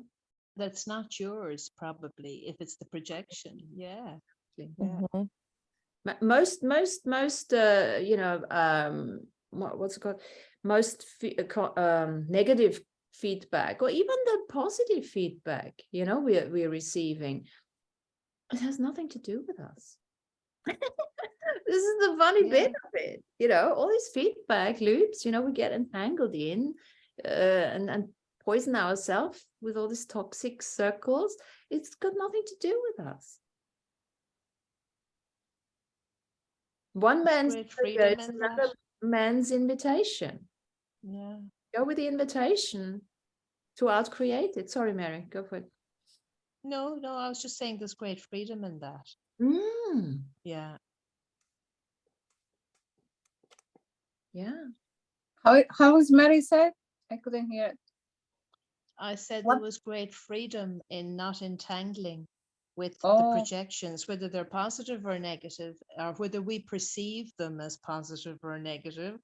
It's, you know, if you don't take them on, if you see them as the other's projections, and you don't need to entangle with them, imagine all the energy you can save by just doing that one thing alone. Mhm. Yes. Yes. Yes. Yeah. And even though Definitely. we're aware of it, we still entangle. You know, we do. We Mhm. just Yeah. get caught up in things. I was thinking the other day too about these projections, because they've been coming up, like, what's mine? What's theirs? What's, Mhm. you know, they've been coming up, and I'm thinking, what am I like without all these? What am Yeah. I like with just my projections? Am I ever Yeah. going to know that? Like, Mhm. that feeling of just my projection, nobody else's, because I'm Yeah. working through all the projections of others, Yeah. and you know, that like today came through, you know, that projection, Mm, you know, so and they've been coming through. So yeah. wow, what am I like? See, keep sending them back, and I wouldn't even be surprised, Schnooky, if that was part of why you your voice started, why you had problems with your computer. Mm-hmm. Oh, Frequency. Your voice explain, was not explain. coming clear. Your Yeah. voice was distorted, and you It know was, the yeah. projections very often go right into the throat. Yeah. Frequency intervention. Oh, And so I was, my, oh, it already went into the, it already went in, whenever I was speaking, it already, you're saying it already was being garbled and distorted. I don't know why I'm not getting this, but No, what I'm May- saying is that whatever you were working on projection today, so there Yeah. must have been some certain projections that obviously infiltrated and impacted on your energetic field, that would have then resulted into having problems with your computer. And because it I was was, funny. It was funny because it came through the voice, because you couldn't get it out, couldn't get my Mm. own but it out. was, yeah. But this is how we have to start thinking. Yeah. See, there was something else I was going to say. What was that? Yes. So receiving knowledge. We talk about negative feedback and all that, you know, from people that we know and all that. But now let's take it into the next level, because we were saying, so how is the gifting, the receiving, and the giving changing in the new energies? So think of receiving information, new information that is coming in from the unseen, from the immaterial realm. And I mean, it's going to be difficult already for it to come in, because it comes in chunks, and then you have to download it, you know, and decipher it and put it into a nice little, you know, words and stuff like that. But without being able to fully receive, without a point of view, we're going to have difficulties downloading that new information that is coming through, right? And you know, I was remember, Martina, I was laughing yesterday about, I was remember about Lana, that she said, "Are you for real?" when somebody was calling her to that she was doing the dinner. And he said, like, to be kind neutral myself, I thinking that when people reacting or doing something that I feel like out of, you know, place, and I just remember myself, this is for real, you know, like kind of just a joke in the process, because all of us have our own issues, and everybody had their own problem, and everybody trying to survive in this mess that we're living. And then not taking like a personal, like Mary said, you know, not taking personal on me, just people reacting of whatever they're going through. And then I just was remember what Lana said about, "Are you for real?" I said, and when it started coming to my mind, I said, this is for real. It's just like a laughing about myself or a situation that happened. Not taking serious at all, because we're just trying to figure out what to do with this crazy mess, you know. That's the way I was thinking yesterday. Exactly. And I think this is another tool you've just thrown out here into the mix, you know, with if you find difficult to receive without a point of view, then you bring in the humor, you know. Yeah. And just start laughing, and that in itself uses the throat chakra, you know, to dispel the distortions in the energy that is coming in, which is the communication. Yeah. Use your hands. You can use your hands. I mean, you know, we always talk with hands and, you know, feet and everything that is part of the dispelling. Or you start using the F word, you know. If there's a very dense energy, you just start using stronger words, you know, and things like that. But yeah, I think, you know, how is the gifting and the receiving and the gifting changing in the new energy? Well, it's going to be interesting, you know. And I think everything that we've done until now was just baby work, really. Yes. Preparation for what's yet to come, to clear our programming so that we can fully receive everything. Yes. We have to take away all those drama. Just laugh from them. Laugh from them.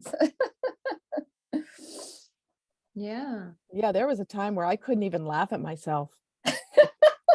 I would, but now it's so easy for me to just make fun of myself, for me, not like make, like laugh, like just laugh it off, because I just started doing, this work for the last 10 years. It's like, I can actually laugh at myself. I used to hate when people laughed at me because I'm like, what are you laughing at? Yeah. I'd feel embarrassed or like, oh, but now it's like, if I'm embarrassed and I fall down or something, it's like I make a joke of it or something. It's like, okay, I make a joke. Like, I'm going to do it first, just like Mary said, Bean did it first. It's the same thing. Like, I'm going to laugh at myself first. Yeah, get in there first. I think that's the answer. Yeah, get in there and laugh first. Yeah. You're reminding me, Amy, of I went to see a movie about a year ago, and I remember there were certain scenes in the movie that I found myself laughing at. And the whole movie theater was quiet. And I'm thinking to myself, oh my God, these people probably it's a crazy person in this movie theater. Because I found the comedy and the joke in the whole thing. And I'm like, yeah, because, I've lightened up a whole lot. What about you guys in here? Yeah. And it. So we talked Well, about. I laugh at myself when I go through the screen, the screen door. So I laugh, I don't know if you, or even the glass door. Yeah. That happens sometimes. Yeah. The thing is that life is too challenging to take it so seriously. That's why I'm learning after you being exposed to, Carlos Castañeda work. It's like Don Juan always said, you take things so seriously that alone you be thinking that you are the important one, not important at all. I like that. I've gotten to a point now where I have to check myself because I was in the store the other day, going shopping for groceries and stuff like that, and I found myself talking to myself because I'm like, I'm so much by myself talking to myself at home, and then I go to the store and I forget that I'm in a public place. Yes. I'm like, Lana, you can't do that in a public place. People think you're crazy. Why are you talking to yourself? I do it. I do it all the time, and if somebody looks at me, I just engage them in the conversation too. Or you just take your cell phone earphone and keep sticking it back into it, right? Right. I'm talking to my sister here.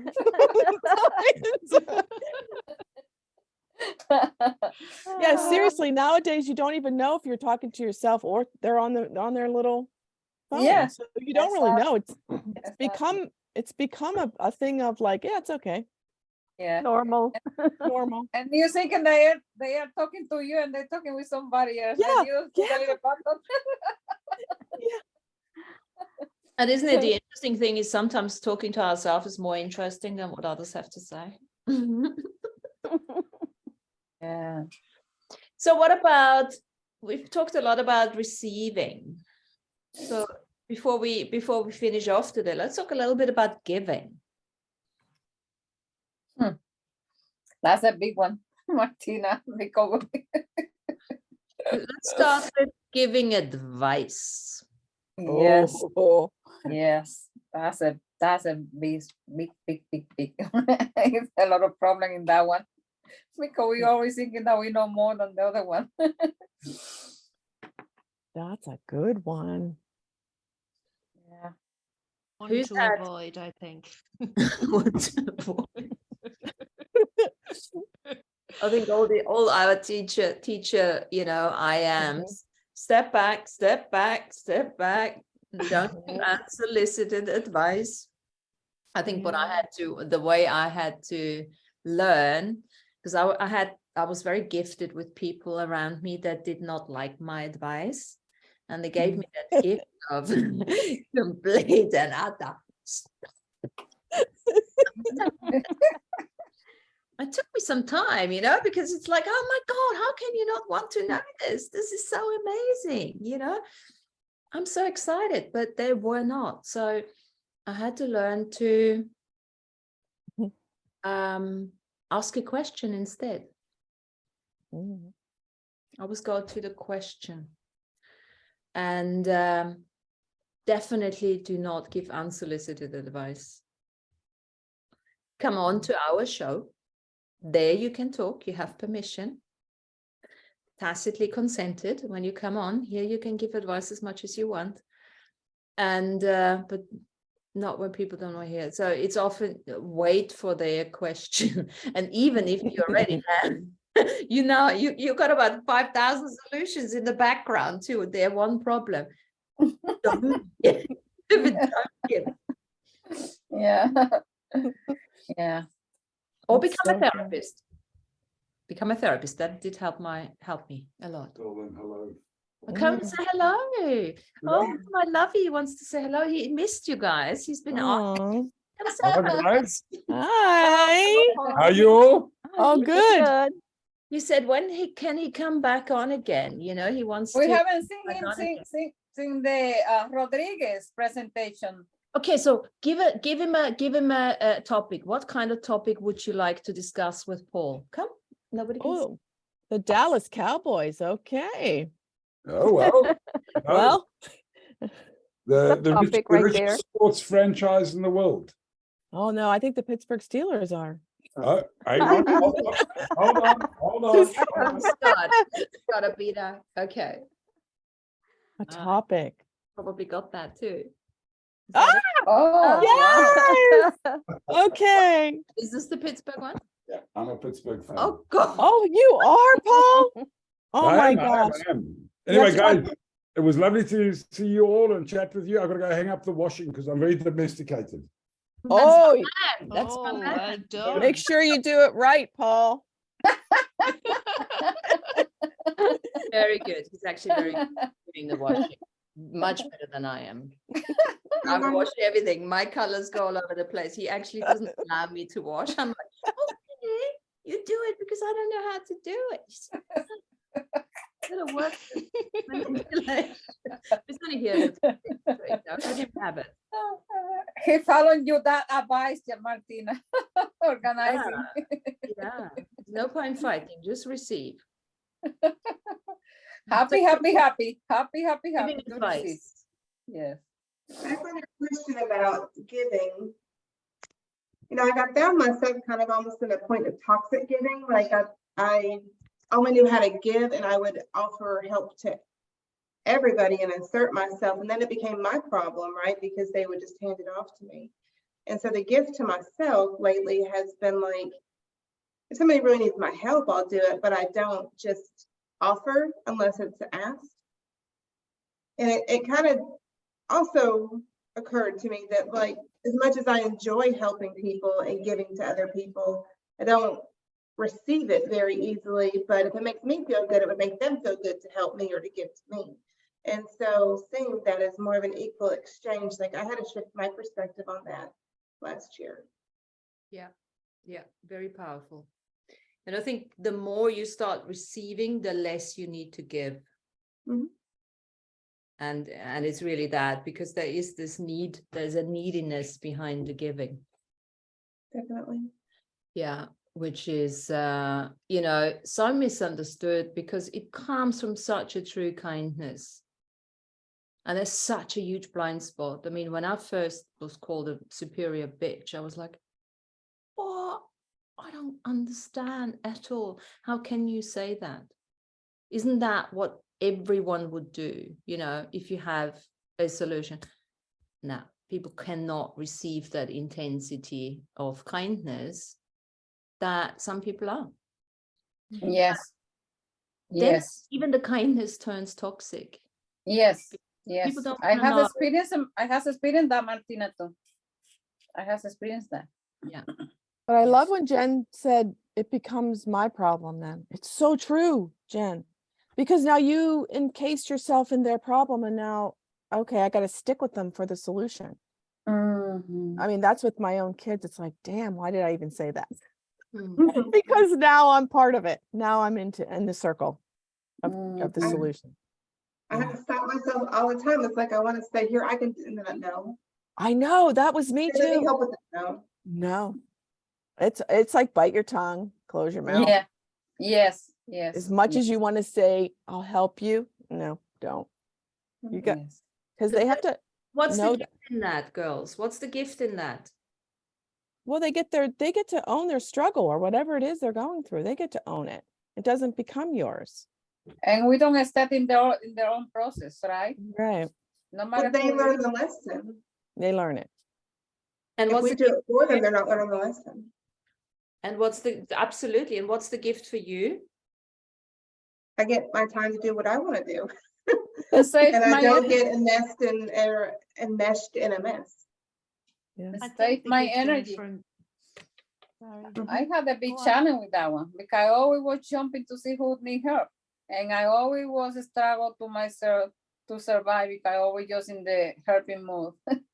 And it took me a lot to break myself, put the brake and just stop. Don't do anything.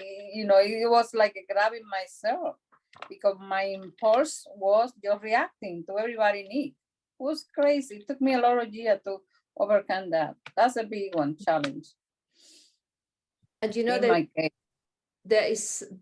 there's also such a gift in the rejection of your help, because to be honest, I would not be sitting here today chatting with you girls if I would not have been rejected so many times. I'd probably have 4 or 5 kids somewhere and just be a housewife. Would have never got to know myself the way I have. Mhm. So that I have true gratitude for whoever ever rejected me from the very Wow. beginning. Anyone does. Serious gratitude. I'm not even saying that, just like really. And that's why, I don't warm up my stories that much, because they are no longer important to me. Yeah. Because I've That's so totally out-created all of that. I can only see it, but I've always had that capacity of seeing the gift in all of that. I just had to learn to deal with certain things, yeah. Oh. It was very nice the way how Mary say it, because even myself on these times, seeing that people were doing to me that was helping them, the rejection and the mistreating, helping me to overcome and become better, and just forget it, go my way, force me to not be the pity one looking to help somebody. Then it forced me to grow and look for different direction. I Yeah. would say Gift. Sorry. Will I go this time? I was going to say that the gift for me of being rejected so many times as a giver was that it drove me into a place where I totally valued and the sacredness of the kindness that I have.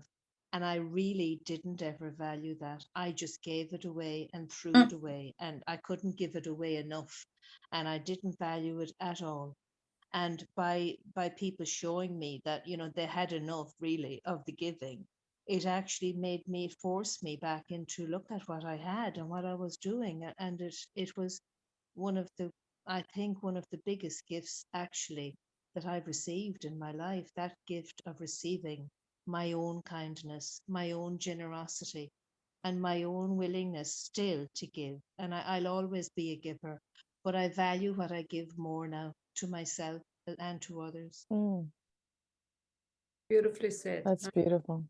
I find too that sometimes what I receive in my perception is rejection, but I didn't really hear what the people said. I heard what I needed to hear to drive change within myself.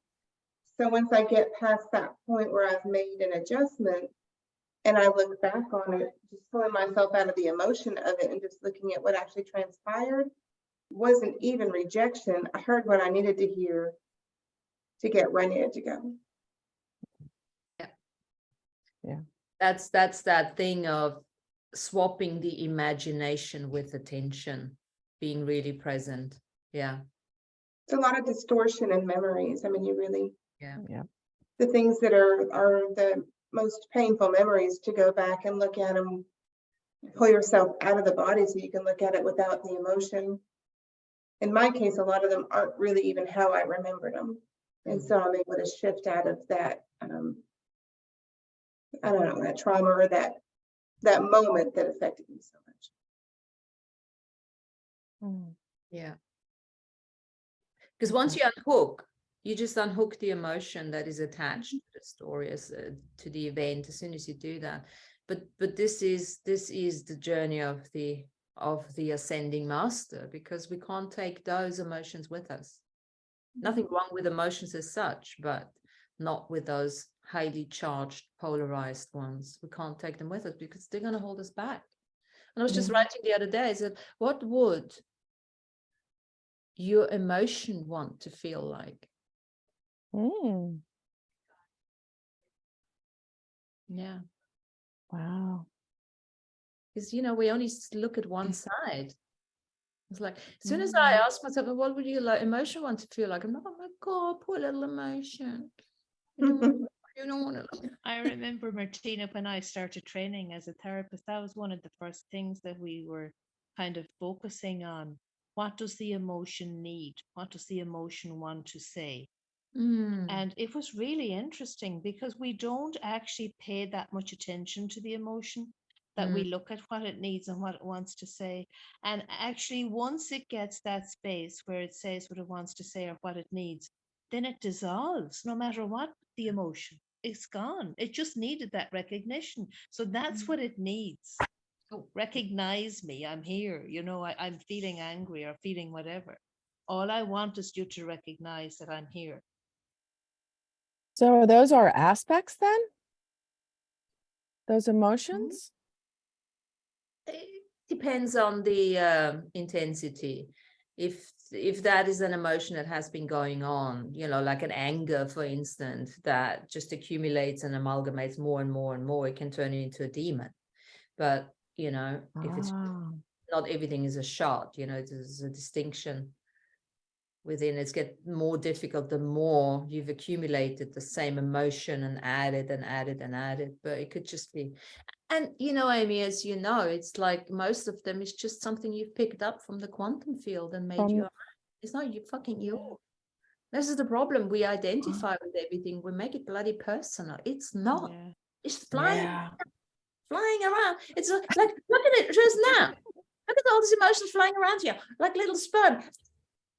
Yeah. I'm like, what are you doing? You keep flying. Find somebody else. Yeah, we don't need. Like, how it's often like fly would you paper. feel angry?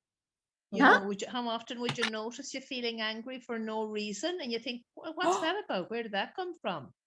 Yeah, like the mood switch, the mood change. It's like, what just happened? Yeah. Okay, I just imagine fly paper. We were fly paper, and they all just all those things flying around. Well, you see, with the fly paper, you still got sticky bits, right? For them to stick. So we're going to go beyond fly paper, because sometimes they stick without even, we have already cleared the sticky bits. Yeah. That 1 second we weren't present because we were daydreaming, right? Yeah. That's when they get us too. Yeah. Not present when we don't pay attention. Well, right now, when I catch myself with those thoughts, I say, I don't need a thank you. I say like 3 times, and sometimes I have to do it more than 3 times, and then it go. And say, I don't need that thank you. I don't need that thank you. I said, to whom that belong to? I don't need that thank you, because it's like coming back, flippy, those bad memory. Just looking the way how to get in. And it's the way now I'm doing is I feel like more liberation. I don't need that thank you. I don't need that thank you. I love that. I love that, Herminia. We passed that. It's like times ago. Herminia, it's like when a song comes into your head and you're like, where did that come from? It just pops in, you know, and you're like, I don't consent to this song. I don't want to have this song in my head right now. Yeah. That's true, It's Lorna. not a very happy song. Right. I have one like that. I see on Monday, I went to a place, I suddenly had this song in my head. I said, when I heard that song, it's one of those songs, you know, like just calling everything that is not good. I said, where that song came from? And I said, I don't need that. I had to say it like a 6th time. It was just stick in my head. And I don't remember hearing any place. It just jumped in my head. And I said, where did that came from? And I said, I don't need that. I don't need that second. Thank you saying it. Oh, that's interesting. Interesting. The gift that gives, that keeps on giving. Yeah. The gift that keeps on giving. Rejection. There's so many gifts that keep on giving, isn't there? Mhm. Yeah. Amazing. How are we doing in terms of timing? Thank you, guys. I appreciate it. Yeah. Everyone. Thank Thank you. you That was so much. good. We went through quite a few things. Yes. Um, Thank you. So before I let you go, we have the lovely Chen posted something by the young man. Read it, maybe a couple of times, because I didn't get it the first time. That's why I said, you jokingly, can you please? I had written my book for like 5 hours. And I can't stand a fucking word she's saying. What is it? But then I got interested. I thought, good. So we're going to use this for next week, and just whatever comes up for you, use at least one thing that we can bring in that context, that if and this is where it gets exciting, because everybody's going to read something else out of it, and then we're just going to play with that. And I think I'm particularly excited about it because it's the 21st of March and we're going into this really wild energy of, no structure, no form. I keep saying that because that's how I'm starting to feel. And I think this is very much related to that, if I got anything right when I was reading it. Yeah. Yeah. And you Sounds want good. to put it in Facebook, on the Facebook? I will post it again, but if you go into the hub, Jen posted it, and it's Jung. What's his first name? Carl. What? Carl Jung. Carl Jung. Of course, he's Austrian. Mhm. Oh, Yes, he is. for Yes. the psychologist one. Yeah, Okay. sweet. It's very cool. And whatever sticks out for you, and then we're gonna play with it next week. And Okay. I look forward to that. Thank you. Thank you, everyone. Thank you. Bye bye. Have a great week. Today, Bye-bye. and Have a great rest of the week. say bye. Bye. Bye.